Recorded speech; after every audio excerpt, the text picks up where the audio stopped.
The trading station orbited a planet whose name Sarah could never quite pronounce correctly. It had too many clicking sounds in the middle and a hiss at the end that her human vocal cords just couldn't manage. The locals didn't seem to mind. They never did. That was one of the strange things about being human in the wider galaxy. People cut you slack for the oddest reasons. Sarah walked through the bustling marketplace, her boots clicking against the metal floor. Around her, dozens of species haggled and argued and conducted business. The air smelled like a combination of exotic spices, ozone, and something vaguely resembling burnt plastic. She'd been told that was just how Varel merchants smelled naturally. It wasn't unpleasant once you got used to it. She was here to pick up a shipment of medical supplies for the colony on Kepler Station. Nothing fancy, just basic antibiotics and wound sealants. The kind of stuff that every human outpost needed because, as it turned out, Earth bacteria didn't play nice with alien ecosystems, and vice versa. At the customs checkpoint, a towering Thaxian official loomed over his desk. His 6 eyes blinked in sequence as he reviewed her paperwork. Sarah handed over her identification card without comment. The official's scales rippled in what she'd learned was the Thaxian equivalent of a sigh. "Human," he said, his voice box translating the word into something she could understand. "Of course, proceed. No inspection necessary." Sarah frowned. "Don't you want to check my cargo manifest? I'm carrying about 200 kilos of medical supplies." The Thaxian's head tilted. "You are human. You have immunity. Please proceed." "But what if I was smuggling something dangerous?" All 6 eyes focused on her at once. It was disconcerting. "Are you smuggling something dangerous?" "Well, no, but—" "Then please proceed. You are holding up the line." Sarah glanced behind her. Sure enough, a group of Quarvan traders were clicking their mandibles impatiently. She gathered her documents and moved through the checkpoint, shaking her head. This happened every single time. Every port, every station, every planetary customs office. Humans walked through with barely a glance. Meanwhile, she'd seen a Quarvan merchant have her entire ship taken apart because of a minor discrepancy in her cargo mass. The phenomenon had a name in the galactic trade circles: human exception. Nobody questioned it. Nobody challenged it. It just was. Sarah made her way to Docking Bay 7, where her ship, the Wandering Star, waited. It wasn't much to look at, just a small cargo hauler with enough space for a crew of 3. Right now, the crew consisted of Sarah and her co-pilot, an enthusiastic young woman named Jenny, who joined up 6 months ago, fresh out of the academy. Jenny was inside, running through the pre-flight checklist when Sarah climbed aboard. The younger woman looked up with a bright smile. "Get everything?" "Yeah, no problems. They barely looked at me." "Of course they didn't. We're human." Jenny said it like it was the most obvious thing in the world. To her, it probably was. She'd grown up in the colonies, had never known a time when humans weren't treated with this strange deference. Sarah had been born on Earth, before the contact. She remembered what it was like when humans were alone in the universe, when the idea of aliens was still science fiction. She'd been 15 when the Galactic Assembly sent their first delegation to Earth. 20 years later, she still remembered the wonder, the fear, the absolute chaos of those first few months. She also remembered the confusion when the Assembly offered humanity immediate status as a protected species with full diplomatic immunity for all citizens. At the time, everyone assumed it was because humans were primitive, that the galaxy felt sorry for them. But as humanity spread to the stars, as they established colonies and trade routes and cultural exchanges, the immunity remained, and nobody would explain why. "You ever wonder about it?" Sarah asked as she settled into the pilot's chair. "About what?" "The immunity thing. Why we get it when nobody else does." Jenny shrugged, her fingers dancing over the navigation console. "I figure the Assembly has their reasons. Maybe we impress them somehow. Maybe it's just politics. Does it really matter?" "I guess not. But it did matter. It had always mattered to Sarah. There was something about the way aliens looked at humans sometimes, a kind of careful respect that bordered on wariness, like they were afraid of accidentally offending, like humans were something dangerous that needed to be handled with care. The wandering star lifted off smoothly, passing through the station's atmospheric shield and out into open space. The route to Kepler Station would take them 3 days at standard cruising speed. Sarah set the autopilot and leaned back in her chair, watching the stars slide past. On the second day of their journey, they received a distress call. Sarah was in the middle of a meal, something that claimed to be chicken but tasted like cardboard, when the comm system crackled to life. The voice that came through was speaking Thaxian, the translation software working overtime to convert it to English. "This is the cargo vessel Bright Scales. We are under attack by raiders, requesting immediate assistance from any ships in range." Sarah was on her feet instantly, Jenny right behind her. They sprinted to the cockpit, Sarah's fingers already plotting a course to the distress beacon's location. "How far?" Jenny asked. 20 minutes at full burn, maybe 15 if I push the engines." "Will we make it in time?" Sarah didn't answer. She just pushed the throttle forward and hoped. They came out of their acceleration burn to find chaos. The Bright Scales was a massive cargo hauler, at least 10 times the size of the Wandering Star. Surrounding it were 3 smaller ships, sleek and black, firing on the hauler with precision. The hauler's shields were down, and atmosphere was venting from at least 2 breaches. "Pirates," Jenny breathed. "What do we do?" Sarah's mind raced. The Wandering Star had defensive shields but no weapons. They were a cargo ship, not a warship. Going up against 3 pirate vessels would be suicide. But they were human, and humans had immunity. "Open a channel," Sarah said. "All frequencies." Jenny's fingers flew over the console. Channel open. Sarah took a deep breath. "Attention pirate vessels. This is Captain Sarah Chen of the human ship Wandering Star. Cease your attack immediately and withdraw, or face consequences." There was a moment of silence, then laughter came through the comm. "A human in a cargo hauler? What are you going to do, file a complaint with the assembly?" "Last warning," Sarah said, her voice hard. "Withdraw now." More laughter. One of the pirate ships broke off from the hauler and turned toward the Wandering Star. "How about we add a human ship to our haul today? I'm sure there's a nice bounty for someone stupid enough to interfere." The pirate ship accelerated toward them, weapons charging. Jenny gripped her console, her knuckles white. Sarah watched the ship approach, her hand hovering over the comm system. Then, at the last possible second, the pirate ship veered away. Hard. The turn was so sharp that it had to be uncomfortable for anyone aboard. "What the?" The pirate's voice came through, confused and suddenly afraid. "No, wait, I didn't know." The other 2 pirate ships were already accelerating away, abandoning the hauler. Within 30 seconds, all 3 vessels had jumped to FTL, leaving nothing but the echo of their engines behind. Jenny stared at Sarah. "What just happened?" Sarah had no idea. The pirates had been laughing at them 1 second and fleeing in terror the next. It didn't make any sense. The comm crackled again. This time it was the captain of the Bright Scales. "Human vessel, this is Captain Threx. We are in your debt. Your intervention saved my crew." "We didn't do anything," Sarah said. "They just left." "You identified yourselves as human. That is all that was needed." There was something in Threx's translated voice, a tone that Sarah couldn't quite identify. Respect? Fear? "Please, allow us to offer you compensation for your assistance." "That's not necessary. We were just doing what anyone would do." "No," Threx said firmly, "not anyone. Only a human would dare to challenge pirates while unarmed. Only a human would believe that words alone could stop violence. And only for a human would it actually work."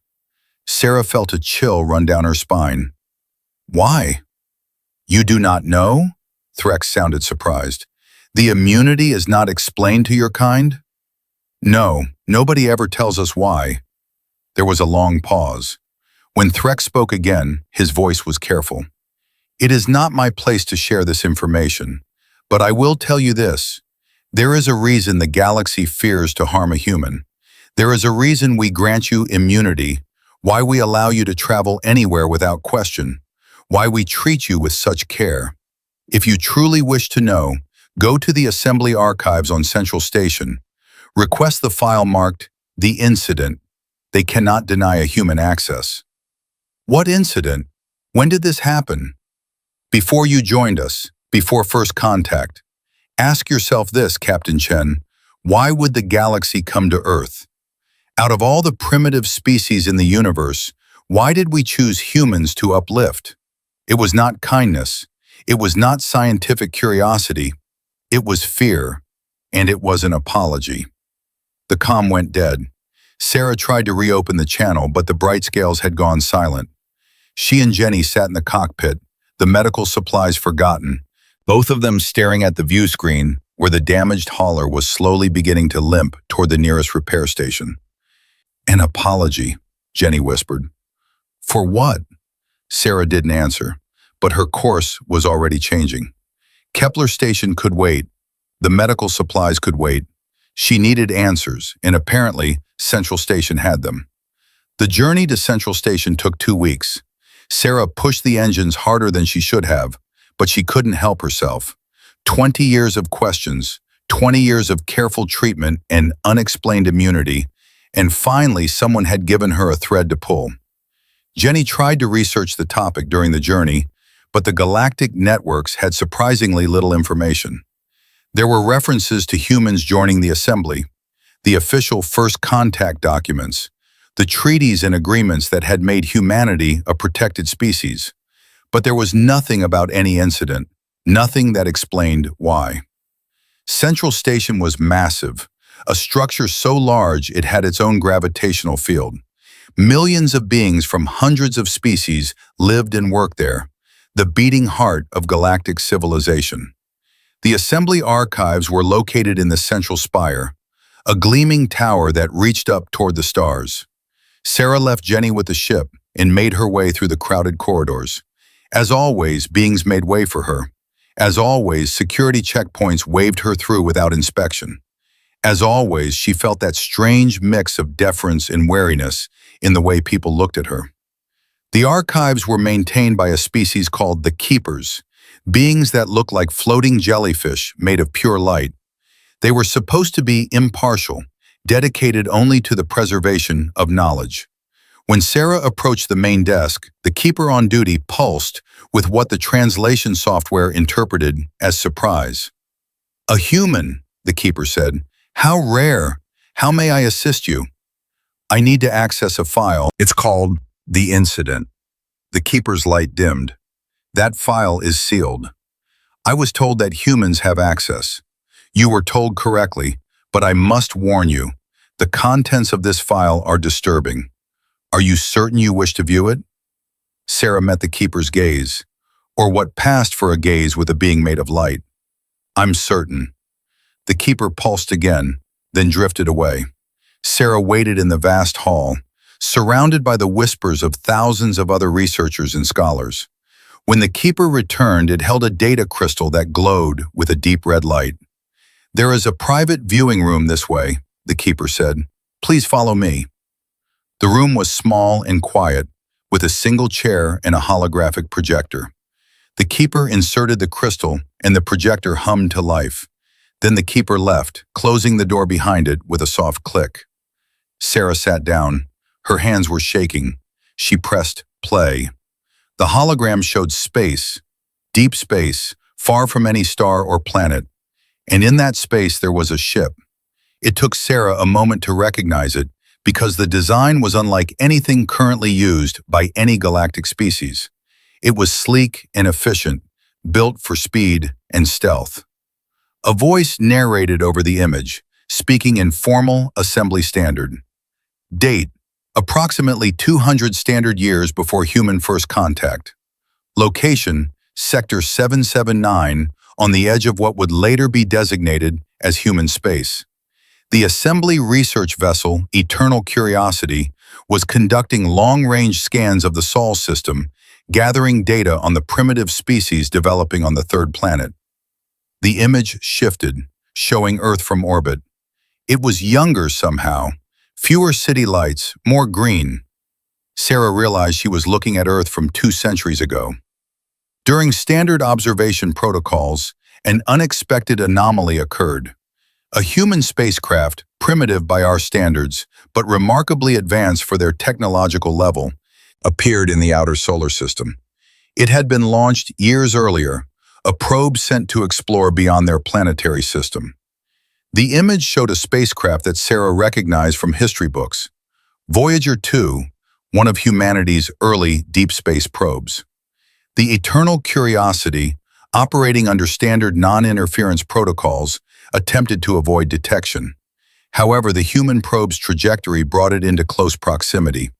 To maintain the integrity of the observation mission, Captain Varix made the decision to eliminate the probe before it could detect signs of advanced civilization. Sarah's blood ran cold. The hologram showed the Eternal Curiosity firing a weapon. The beam struck Voyager 2, and the little spacecraft that carried humanity's hopes and dreams disintegrated into atoms. The destruction was clean and complete, the narrator continued. However, what we did not know, what we could not have known, was that the probe carried a message, a golden record inscribed with sounds and images from Earth. Music, greetings in 55 languages, pictures of children and families and life, and a map showing Earth's location in the galaxy. The hologram showed the golden record, spinning through space one moment, vapor the next. We destroyed humanity's first greeting to the cosmos, their hand extended in friendship, reaching out to neighbors they hoped existed. We saw it as a contamination risk, a threat to protocol, so we erased it without a second thought. The image shifted again. This time it showed the Eternal Curiosity's crew, various species Sarah recognized from her travels. They looked pleased with themselves, satisfied with their efficiency. The mission continued. Captain Varix filed his report. The incident was noted and classified. We moved on. A pause. The hologram flickered. And then we listened to what we had destroyed. Sound filled the room. Music. Glenn Gould playing Bach's preludes and fugues, the haunting melody of a night chant from Senegal. Chuck Berry's Johnny Be Good, the songs of humpback whales, a crying baby, a kiss, thunder, laughter. Sarah felt tears streaming down her face as the sounds continued. She recognized some of them, had heard them before in history classes about the Voyager mission. Humanity's message to the universe, a bottle cast into the cosmic ocean. The narrator's voice had changed. It was softer now, filled with something that might have been regret. We heard them. We heard humanity speaking into the void, hoping someone might be listening. We heard their joy and their sorrow, their music and their love. We heard them offering everything they were to strangers they would never meet. The hologram showed the assembly council chambers. The beings there looked shaken, and we realized what we had done. We had destroyed something precious, not just data, not just a probe, but an act of pure hope. Humanity had reached out with open hands, and we had met them with weapons. The image shifted one final time. It showed Earth again, the planet turning slowly in space. We made a decision that day, a unanimous decision across all species of the assembly. If humanity ever developed faster than light travel, if they ever reached out beyond their solar system again, we would meet them not as observers but as friends. We would grant them every protection, every courtesy, every privilege. We would give them diplomatic immunity so complete that no being in the galaxy could harm them without facing the full weight of assembly law. The narrator paused. It is not just law. It is not just policy. It is an apology written into the fabric of our civilization. Every human who travels the stars carries with them the weight of our shame and our promise. Never again will we meet hope with destruction. Never again will we turn away from an extended hand. The hologram faded. Sarah sat in silence, tears still falling. She understood now. The careful treatment, the wariness in alien eyes, the immunity that seemed too good to be true. It wasn't respect for humanity's strength. It wasn't fear of human weapons or technology. It was guilt, and it was a promise. She thought about Jenny, born in the colonies, traveling the stars without knowing the price that had been paid for her safety. She thought about every human who had benefited from the immunity, who had walked through checkpoints without inspection, who had been treated with careful deference. None of them knew. The assembly had kept this secret, had let humans believe they were special, that they had earned this treatment somehow. But they hadn't earned it. They had paid for it without knowing. They had paid with a little golden record spinning in the darkness, with humanity's first message to the cosmos, with the hope of people who looked up at the stars and believed that maybe, just maybe, they weren't alone. Sarah stood on shaking legs and left the viewing room. The keeper was waiting outside, its light pulsing slowly. "You understand now," the keeper said. It wasn't a question. "Does anyone else know? Any other humans?" "A few, those who think to ask, who are curious enough to seek the truth. But most are content with the immunity without questioning its source. Is that not natural? To accept good fortune without examining its roots?" Sarah wanted to be angry. She wanted to rage at the injustice of it, at the casual way the eternal curiosity had destroyed something so precious. But instead, she felt tired, and she felt something else, something unexpected.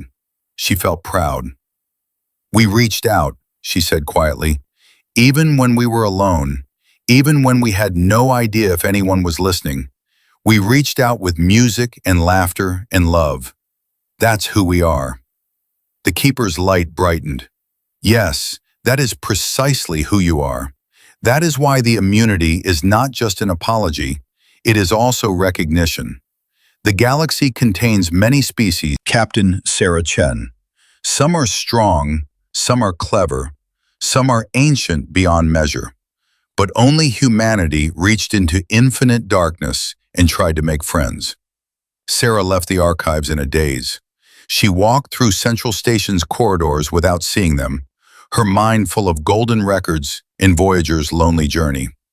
When she reached the wandering star, Jenny was waiting in the cockpit, her face anxious.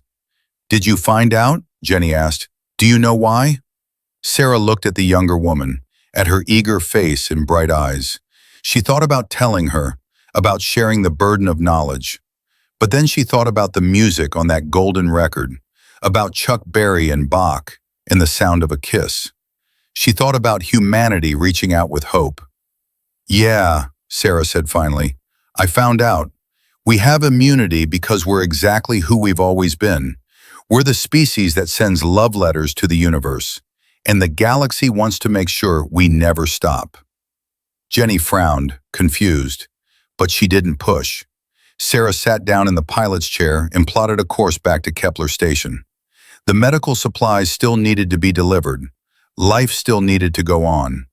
But now she knew, and she would carry that knowledge with her, a golden record of her own. Humanity's first message to the stars had been destroyed, but its echo lived on in every human who traveled the galaxy, protected by an apology they didn't know they'd received. Sarah looked out at the stars, at the infinite darkness that humanity had once faced alone. They weren't alone anymore. They had friends now, neighbors who remembered their mistake and were trying every day to make it right. She hoped it was enough. She hoped that somewhere, in whatever cosmic place destroyed spacecraft went, Voyager 2 and its golden record knew that their sacrifice had not been in vain. Humanity had made it to the stars after all, and they had been welcomed. The weeks passed, and Sarah found herself unable to stop thinking about what she'd learned. The knowledge sat heavy in her chest, a secret that felt too big to keep, but too delicate to share carelessly. She delivered the medical supplies to Kepler Station and took on new cargo runs, moving through the galaxy with Jenny by her side. But everything looked different now. Every time they passed through a checkpoint without inspection, Sarah thought about Voyager. Every time an alien stepped aside to let her pass, she saw the golden record spinning in darkness. Every courtesy, every privilege, every moment of the immunity that protected her carried the weight of that destroyed message. After 2 months of routine cargo runs, Sarah made a decision. She couldn't keep this to herself. More importantly, she couldn't let humanity keep stumbling through the galaxy without understanding what had been paid for their safety. The Assembly had kept this secret, perhaps out of shame, perhaps out of a desire to protect humans from painful knowledge. But Sarah believed humans deserved the truth. She started small. During a stopover at a human colony on Kepler Station, she spoke to a gathering of young pilots fresh out of the academy. She told them about the immunity, about the careful way aliens treated them, and about the questions she'd carried for years. Then she told them about the archives, about the file that any human could access, about the incident. "You don't have to look," she said. "You can live your whole lives enjoying the immunity without knowing its cost. But if you want to understand, if you want to know why the galaxy treats us the way it does, the answer is there." Some of them went to the archives. Some didn't. But word spread the way word always did in the close-knit human communities scattered across the stars. Within 6 months, more humans were accessing the file. Within a year, the story was being discussed in human settlements across a dozen systems. The Assembly noticed. Of course they noticed. The Keepers reported an unprecedented spike in human requests for the incident file. Discussion forums lit up with debates about the Golden Record, about Voyager's destruction, about what it all meant. Sarah was conducting a cargo run to the Outer Rim when she received a message on the Priority Assembly channel. It was an invitation, formal and polite, requesting her presence at Central Station for a meeting with the Council itself. There was no threat in the message, no suggestion of punishment, just a request. But Sarah knew that when the Council asked, it wasn't really a request. She changed course immediately. Jenny came with her, curiosity overriding her usual cheerful acceptance of whatever happened. They docked at Central Station 3 days later, and Sarah found herself walking the same corridors she'd walked a year ago, heading for the same gleaming tower at the station center. But this time, instead of the archives, she was directed to the council chambers themselves. The massive doors opened silently, and Sarah stepped into a room that took her breath away. It was huge, with a domed ceiling that showed the stars in real time. Around the curved walls sat representatives from every major species in the Assembly.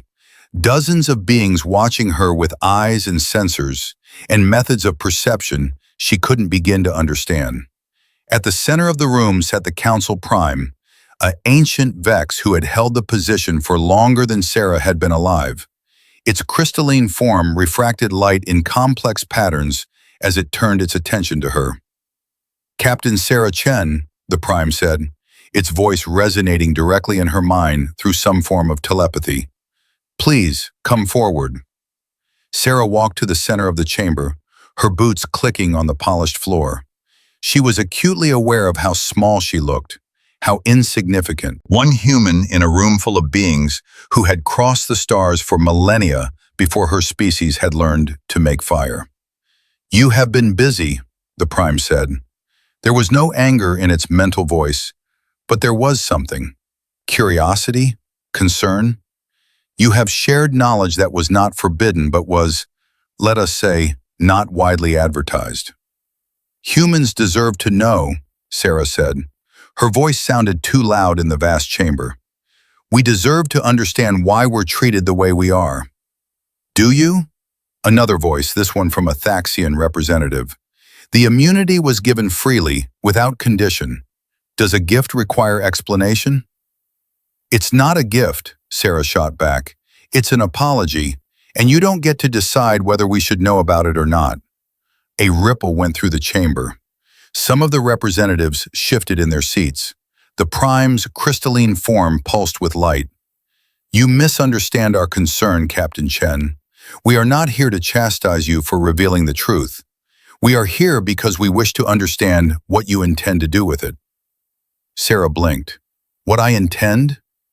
The immunity, the Prime explained, was implemented through unanimous council decision. It became law across all assembly space.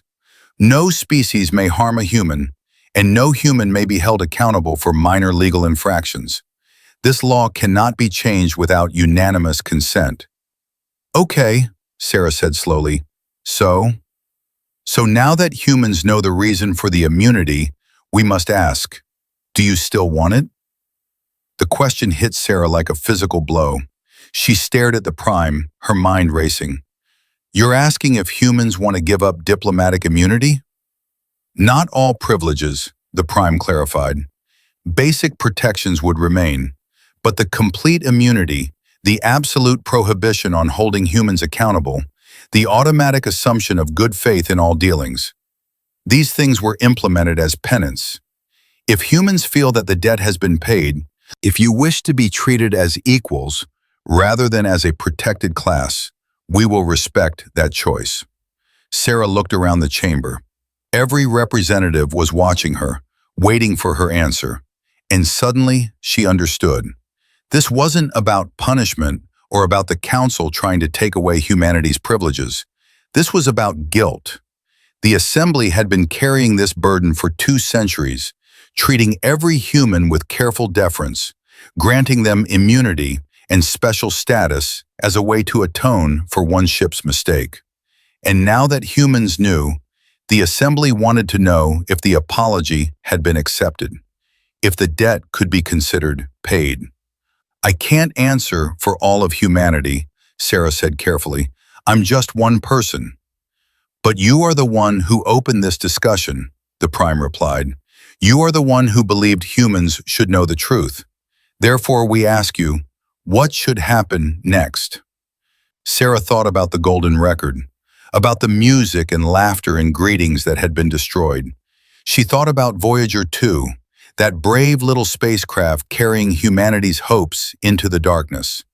She thought about the assembly ship that had destroyed it without a second thought, that had seen humanity's extended hand and met it with weapons. But she also thought about the 2 centuries since. She thought about how the assembly had come to Earth with apologies and offers of friendship. She thought about how every human who traveled the stars was protected, how the galaxy had bent its laws and customs to ensure that humans would always be safe, always be respected. She thought about the Thaxian customs official who had waved her through without inspection, the pirates who had fled at the mention of her humanity, the keeper who had warned her that the file was disturbing. Every interaction, every courtesy, every moment of immunity had been the galaxy saying, "We're sorry," over and over again. "Keep the immunity," Sarah said. The words came out firm, certain. "Keep it all." Surprise rippled through the chamber again. The Prime's crystalline form flashed with color. "You do not feel the debt has been paid?" another representative asked. "No," Sarah said. "I don't feel there's a debt at all. Not anymore." She took a breath, gathering her thoughts. "Here's what I think happened. 200 years ago, you made a mistake. You destroyed something precious because you didn't understand what it was. But then you listened. You heard our message, and you understood. And you felt terrible about it. So you made a promise. You said you would never make that mistake again." She looked around the chamber, meeting as many eyes as she could. The immunity isn't a debt, it's a reminder. Every time you extend diplomatic courtesy to a human, every time you wave us through checkpoints or treat us with that careful respect, you're remembering that promise. You're remembering that humanity reached out with hope, and you're making sure you never meet hope with destruction again. "But now you know," the Prime said softly. "Knowing the source of the immunity, does it not diminish its value? Does it not feel like special treatment?" Sarah shook her head. "It is special treatment, but not because we're fragile or because we need protection. It's special treatment because it represents something important. It represents the moment the galaxy chose to be better. She felt the words pouring out now, all the thoughts she'd been processing for the past year. You destroyed our first message, and you felt terrible about it. You could have hidden that guilt, buried it, pretended it never happened. Instead, you turned it into law. You made sure that every single human who traveled the stars would be protected, would be welcomed, would be treated with respect. You turned your mistake into a promise, carved into the foundation of your civilization. And you wish this to continue? The Thaxian representative asked. Yes, Sarah said firmly, because it's not about us. Not really. The immunity protects humans, sure, but what it really does is remind all of you, every single day, to be better than you were 200 years ago. It reminds you to look for the extended hand before you look for the threat. It reminds you to listen before you act. It reminds you that hope is precious and should be protected. The chamber was silent. Sarah could feel the weight of their consideration, the ripple of her words spreading through the assembled representatives. Finally, the Prime spoke again.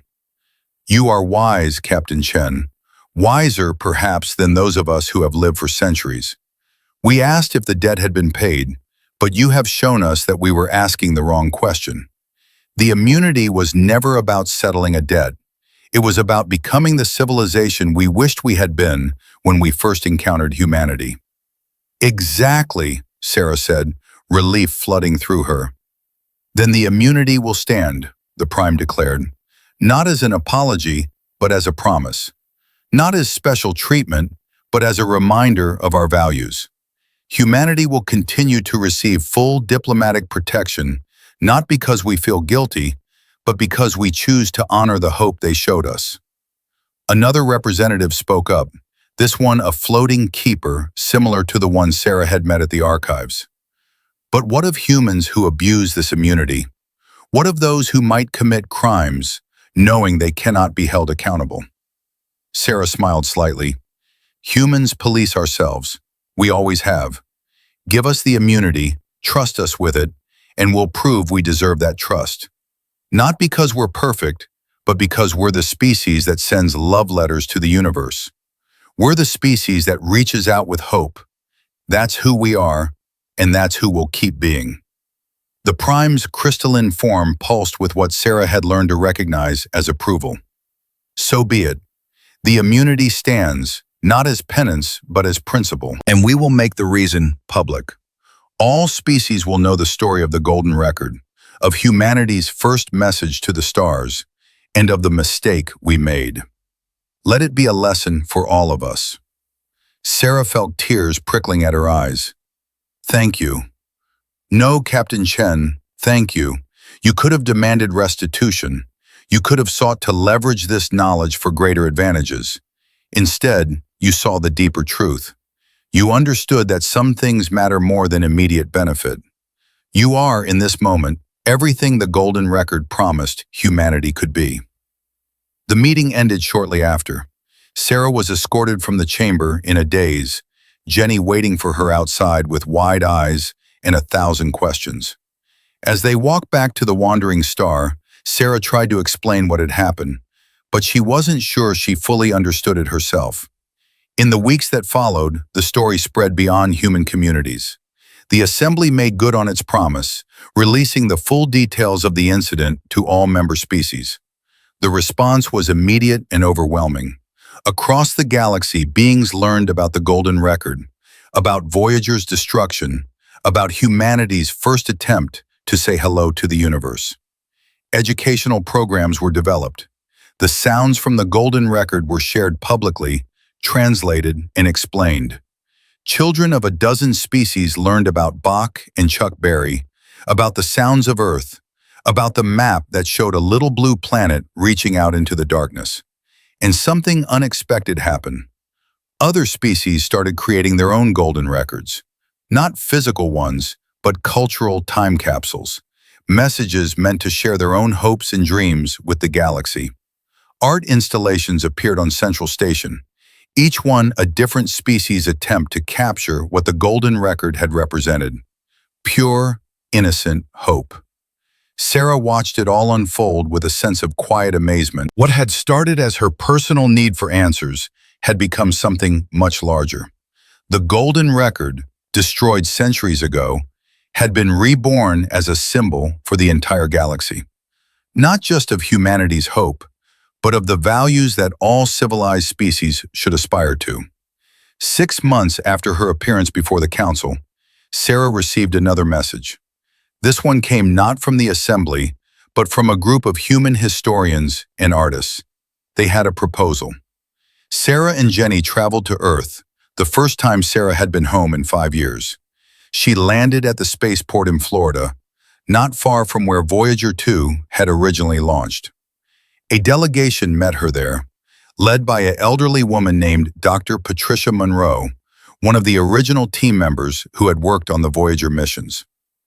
"I was 23 when we launched Voyager 2, Dr. Monroe said as they drove to the Kennedy Space Center. "I helped select some of the sounds for the golden record. I never thought I'd live to see the day when aliens would hear it." "I'm sorry about what happened," Sarah said quietly. Dr. Monroe smiled. "Don't be.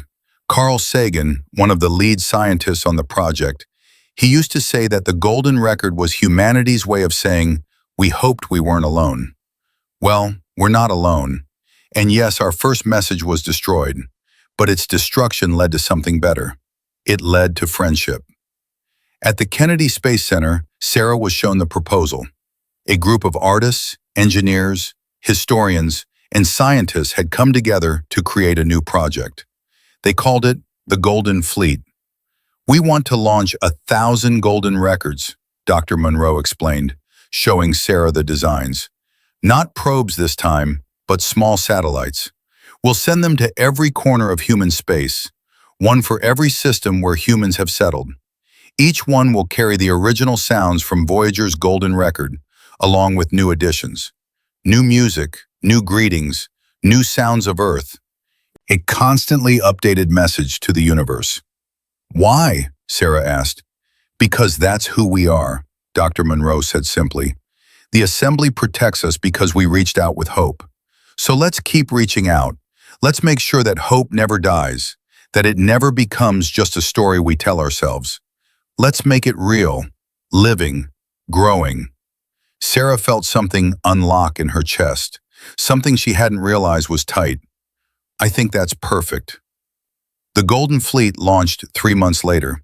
Sarah was there for the first launch, watching as a small satellite, no bigger than a basketball, was carried into orbit.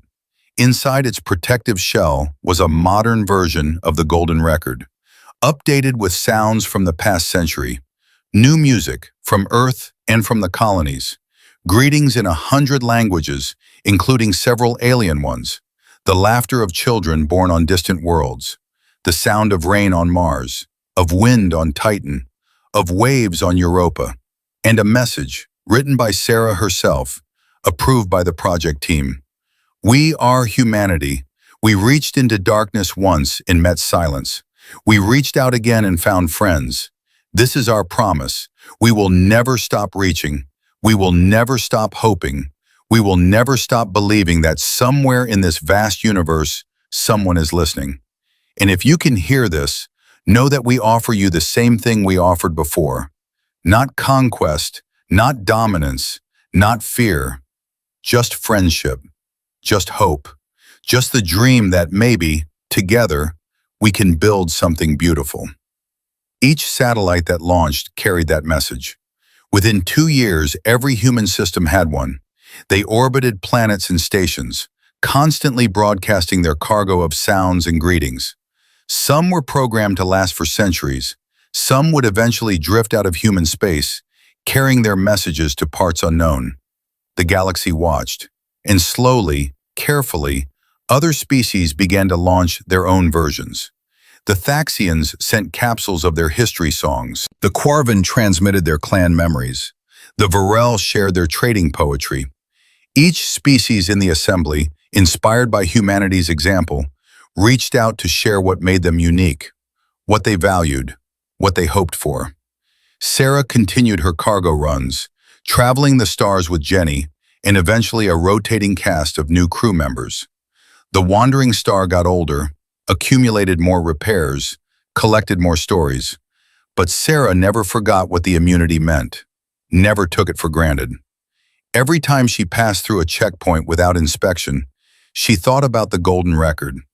Every time an alien treated her with careful respect, she remembered the promise the galaxy had made. And every time she looked up at the stars, she heard the echo of Carl Sagan's words, "The Earth is a very small stage in a vast cosmic arena." Humanity had stepped onto that stage, had reached out with open hands, and the galaxy had answered. Not perfectly, not without mistakes, but with a sincere desire to be better. The immunity wasn't about special treatment or human exceptionalism. It was about hope, about the possibility of connection, about the dream that intelligence could meet intelligence with friendship rather than fear. Sarah was in her mid-50s when she finally decided to retire from cargo hauling. Her knees weren't what they used to be, and the long weeks in space were starting to wear on her. She sold the wandering star to Jenny, who had become as skilled a pilot as Sarah herself, and took a position at the Kennedy Space Center Museum. Her job was to give tours, to tell visitors about the Voyager missions, about the original golden record, about the incident and everything that had followed. Children came through, human and alien alike, their eyes wide as they listened to the sounds from the record, as they learned about the little spacecraft that had changed the galaxy. "But it was destroyed," a young Quarban child clicked one day, its mandibles moving in confusion. "How can something destroyed change everything?" Sarah smiled. She'd been asked this question 100 times, but it never got old. Because the destruction made the galaxy realize what they'd lost. And more importantly, it made them determined never to lose it again.